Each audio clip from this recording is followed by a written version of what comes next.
Olá, gente. Bom dia, boa tarde, boa noite. Mais uma aula agora no nono ano, né?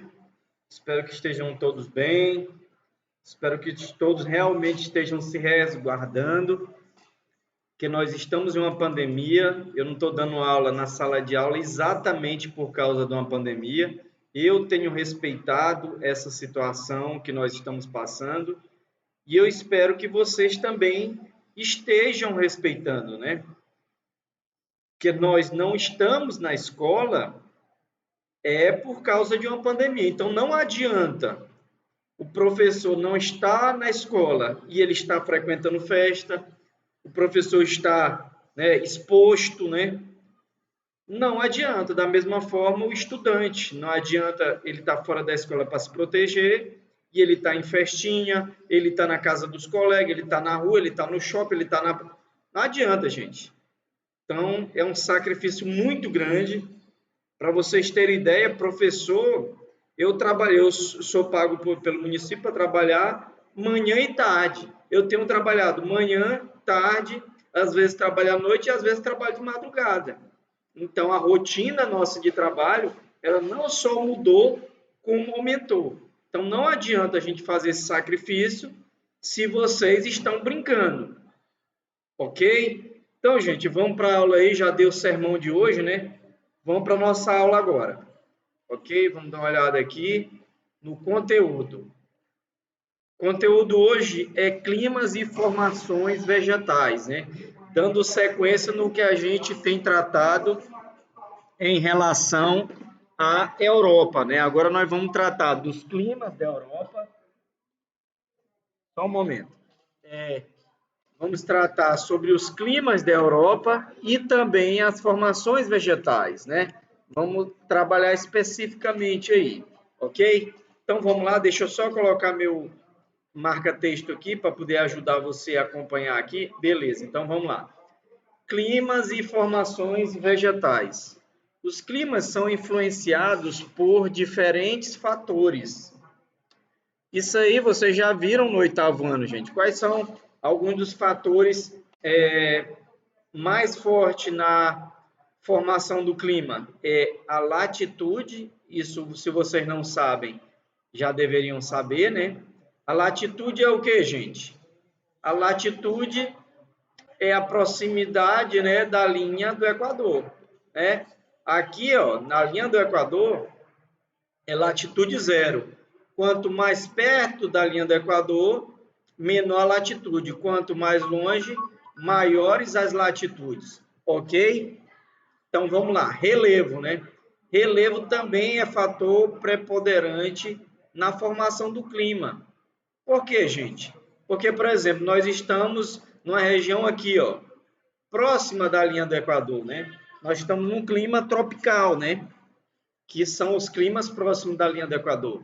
Mas se, por exemplo, se você está numa planície, tudo bem, você vai sentir o clima normalmente. Agora, se você está num planalto, numa montanha, a mais de 800, 1.000 metros de altitude, então você já vai ter uma alteração no clima, o clima vai ser mais frio, por quê?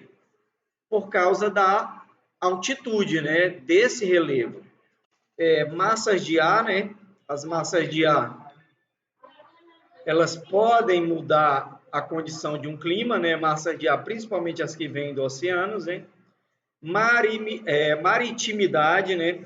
Que é a influência, né, dos mares, dos oceanos sobre o continente, e a continentalidade, né? Que também é fator preponderante na formação do clima.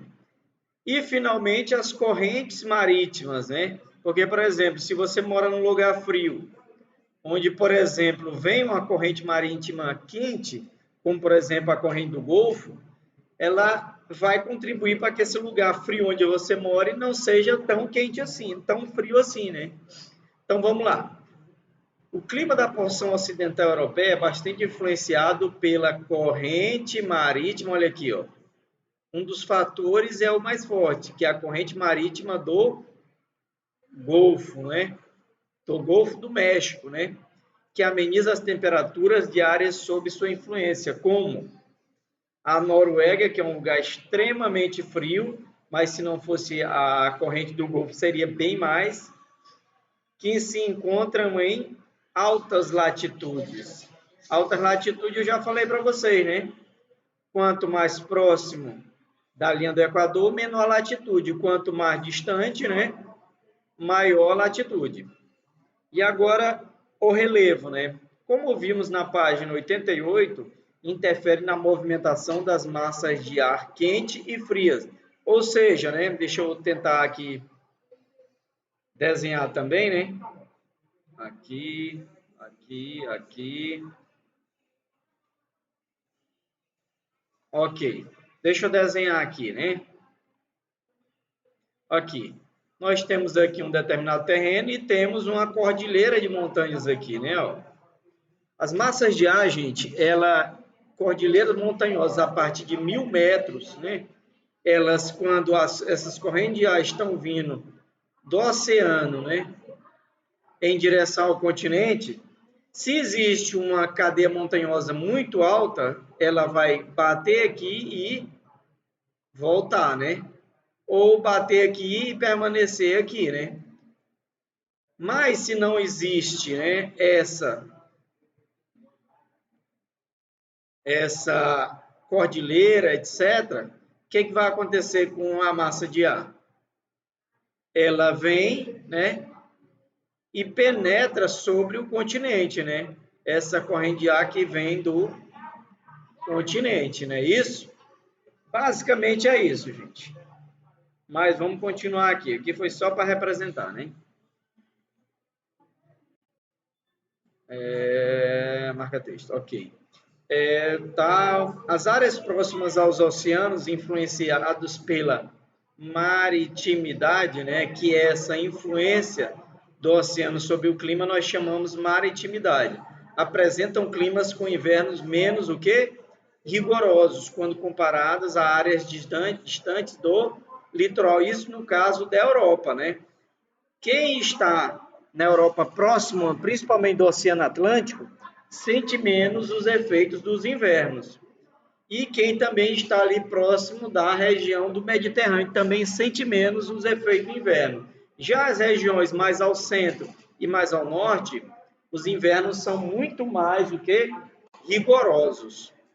Sobre a influência da continentalidade, que é outro fator, né, de construção do clima, agora vamos observar o mapa, né? Olha aqui, ó, que mapa interessante. Você vê aqui, ó, os climas da Europa, né? Nós temos um semiárido aqui, ó. Nós temos o Mediterrâneo aqui, né? Opa. Nós temos o Mediterrâneo aqui, ó, nessas regiões aqui, ó, né? Aqui o semiárido, né? Aqui é o Mediterrâneo, desculpa, gente. Nós temos o temperado aqui na maior parte, essa parte em verde, né? Nós temos o frio, né, aqui, ó, principalmente no leste europeu. O polar, né, aqui, ó, no roxo, né? E o frio de montanha, né? Nesses mais pretos aqui, ó, principalmente na região dos Alpes, né? E aqui nós temos as correntes marítimas, né? Nós temos aqui a corrente marítima do Golfo, né? Junto com essas setas aqui, ó, que levam água quente, né? Até a parte mais norte da Europa, né? E nós temos as correntes frias aqui, ó, que ficam mais nessa parte, penetram aqui no Mediterrâneo, ok? E aqui no Mediterrâneo nós temos também uma corrente quente, né? Ok? Então vamos lá. Vamos lá. O clima polar ocorre predominantemente nas áreas norte do Círculo Polar Ártico e é caracterizado por médias mensais de temperaturas o quê? Abaixo de 0 graus centígrados. Esses são os climas polares, né? Praticamente o quê? O ano todo. Praticamente o ano todo é essa temperatura. Então, essas são as regiões polares, né? Agora, já o clima frio é um pouquinho diferente, né? Vamos ver aqui, é caracterizado por baixas temperaturas, ok? Na maior parte do ano. pelo um verão curto, né, coisa que já no polar não tem, eles têm um verão curto, mas tem, né, é curto, mas tem, e pelo um inverno que longo e rigoroso, né, ou seja, um rigoroso por quê? Porque é bastante frio, né, com precipitação de neve. Precipitação, vocês sabem, quando a gente fala em precipitação é queda, né, no caso, queda de neve. Nas porções litorâneas ao norte, o clima é o quê? Temperado, né? Existe um equilíbrio entre o frio e o calor, né? Apresenta versões suaves e invernos o quê? Pouco rigorosos. Tem o inverno? Tem, mas ele não é tão rigoroso como no polar e nem no frio. Nas áreas distantes dos oceanos, a continentalidade, né, que é um desses princípios, né, de formação do clima, propicia estações do ano mais bem o que? Demarcadas, né? O que é mais demarcada? Você percebe quando é primavera, você percebe quando é verão, você percebe quando é outono e quando é inverno, ok? Com elevadas amplitudes térmicas, ou seja, existe uma amplitude entre as temperaturas, né? Tem lugar, por exemplo, na Itália. Na Itália tem período do ano em certas regiões que a temperatura vai a 36, 37 graus. Mas também tem determinadas épocas, né, que a temperatura vai a 2, 0 grau, né? No sudeste do continente prevalece o quê? Clima árido, onde são registrados baixos índices do quê? Pluviométrico. O que são índices pluviométricos, gente? Pluviométrico quer dizer medida de chuva, ou seja, existe pouca ocorrência de chuva. Os verões costumam ser quentes, os invernos o quê? Rigorosos. Agora o clima mediterrâneo, né? Que fica ali naquela região ali da Grécia, da Itália, né? Ali no mar Mediterrâneo. Desculpa, gente. Predomina na parte sul e recebe influência de massas de ar tropicais vindas do quê? Do norte da África, né? Essas massas de ar, obviamente, são massas de ar quente, né? Porque no norte da África nós temos um imenso deserto, o maior do mundo, que é o deserto do Saara. Então não tem como vir nada diferente do que calor daquela região, né? Possui verões quentes e secos e invernos chuvosos, com temperaturas o quê? Amenas. Então, o inverno nessa região aqui do Mediterrâneo não é tão rigoroso, né? Nas cadeias montanhosas ocorre o clima o quê? Frio de montanha, com baixas temperaturas o ano todo em razão da influência da o quê? Elevada temperatura. Então, como eu disse, lugares com grande altitude, as temperaturas são o tempo todo frio. Nós temos um exemplo aqui no Brasil, no Pernambuco tem cidades, eu não estou recordando aqui, não lembro se é Campina Grande, que lá está na parte árida, no Nordeste, no sertão, né? Mas lá o clima é gostoso. Por quê? Porque está em grande altitude, né? Tem uma altitude elevada lá. A vegetação nativa do continente europeu é bastante diversificada, apresenta grande variedades de quê? De espécies, né? Isso se deve principalmente não somente aos diferentes tipos de climas presentes na região. São 6 os tipos principais de vegetação no continente. Quais são elas? Vamos lá. Floresta temperada, né? Floresta boreal ou taiga, a tundra, a estepe, né? A vegetação mediterrânea e a vegetação de montanha, ok? Vamos seguindo aqui. Aí aqui nós temos um mapa, né? Eu vou ampliar aqui. Cadê ampliar? Para a gente ver aqui, né? Os tipos de vegetação. Floresta boreal, né? Você vê que é mais ao norte. É o tipo de floresta em lugares frios, é essa floresta boreal. Ou a chamada taiga, né? Floresta temperada, você vê que aqui praticamente o continente inteiro seria de floresta temperada, né? E lembrando, gente, alguém disse por aí que as florestas da Europa foram todas devastadas. Não é verdade. Lá existe um trabalho de reflorestamento, né? Muitas das regiões onde não são cidades e onde não está tendo agricultura, lá eles incentivam o reflorestamento, né? Coisa que no Brasil nós estamos fazendo o contrário. Estepe e pradaria, ó, essa regiãozinha aqui próxima ao Mar Negro, né? Vegetação mediterrânea, óbvio, né? Aqui as margens do Mediterrâneo, né? Espanha, Portugal, né? A Grécia, a Itália, né? E outros países aqui. Vegetação de montanha, só aqui na região dos Alpes, né? E a tundra, né?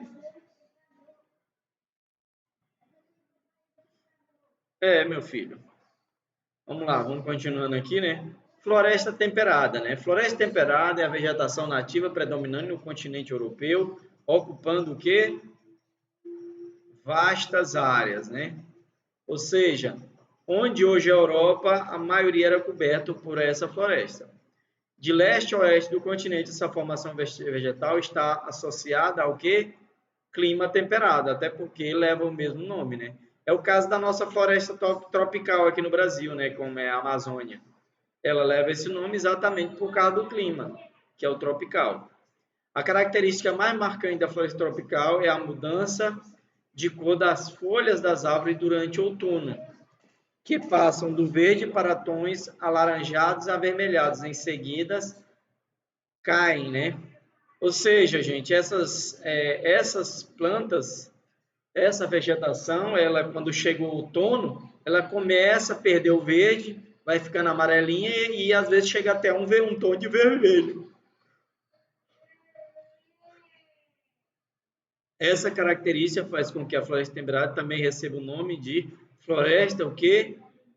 Decíduo ou caducifolha, ou seja, uma floresta que a folha cai, ok? Olha aí, ó. Aqui, ó, você vê a floresta, ó, a floresta naturalmente verde, né? Mas aqui, ó, você vê que já tem umas avermelhando. Aqui é por quê? Porque provavelmente está no outono, começando o outono, ela começa a avermelhar, né? E depois cair. Vamos lá, bora para as próximas. Essas plantas absorvem o nutriente das folhas para conseguir sobreviver aos invernos rigorosos, com baixa disponibilidade de água, por causa dos solos congelados e com menor incidência de quê? Luz solar. Gente, quando está nevando, a luz do sol não penetra, não entra como normalmente. É como, por exemplo, um dia de chuva forte aqui na nossa região, né? O tempo fica escuro. Se estiver chovendo forte meio-dia, vai ficar escuro o dia, né? Da mesma forma quando está nevando. A cor das folhas é alterada durante o processo, já que ocorre a degradação da clorofila. Na primavera, a árvore utiliza esse acúmulo de nutrientes para constituir novas folhas e o processo de fotossíntese é iniciado novamente.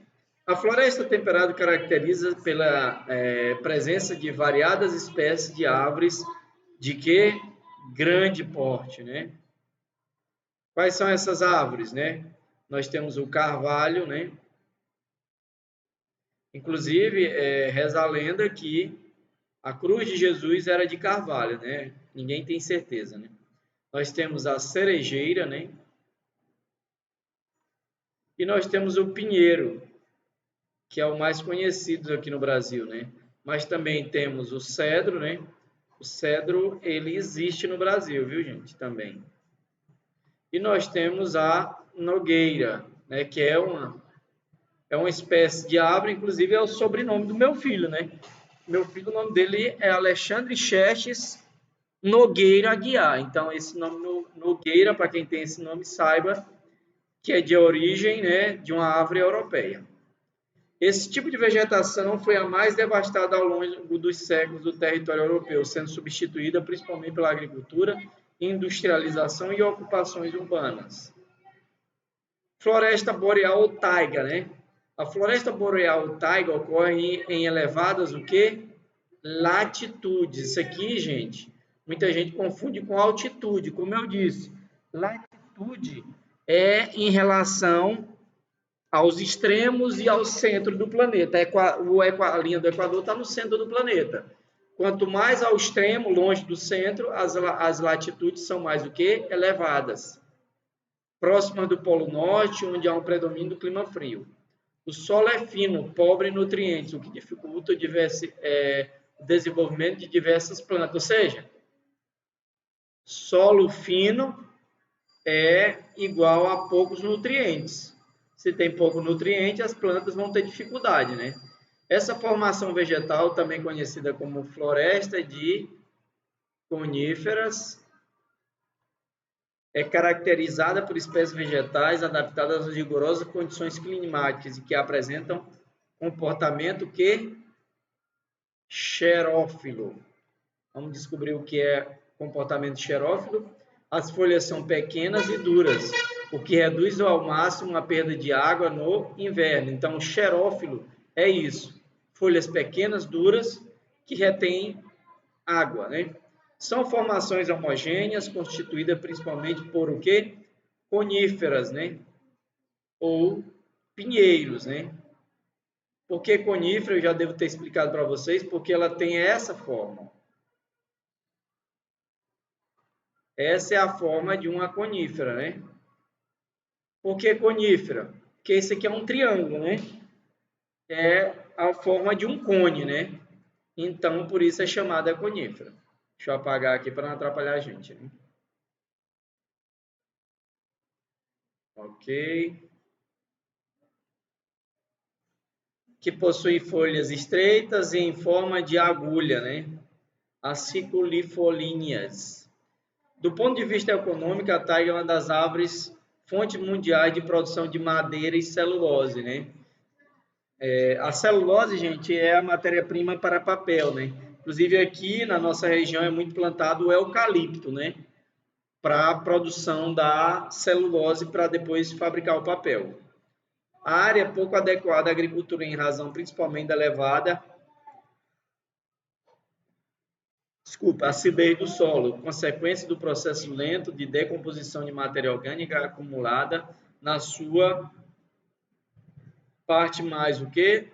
Superficial, ok? Vamos continuando aqui. Tá aqui, né? Olha aqui as florestas de conífera, ó. Você vê aqui, né? Que são todas, ó a forma dela aqui, ó. São cones, né?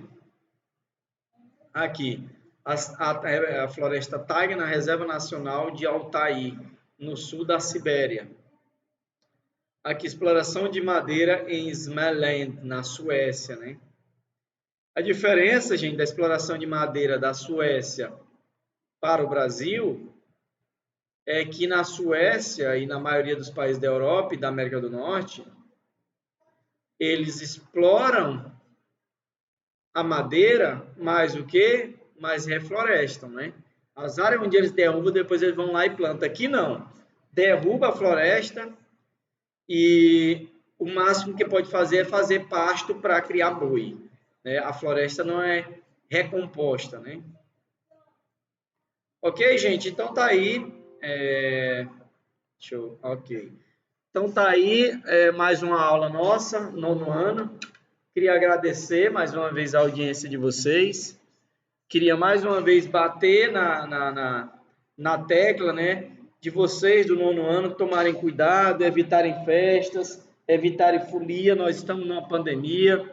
Com fé em Deus, próximo ano a vacina chega e aí a gente vai ter mais tranquilidade. Mas por enquanto, gente, vamos colaborar com sua família, com sua saúde, né? E com a família, com a saúde da população. Ah, mas o político está fazendo caminhada. Problema dele. É só você não ir, é só você não participar. Ok? Opa, estou falando aqui sem você me ver. Ok? Então, muito obrigado, gente. Valeu. Até a próxima. Qualquer dúvida, sugestão ou pergunta, ó, escreve aí no YouTube.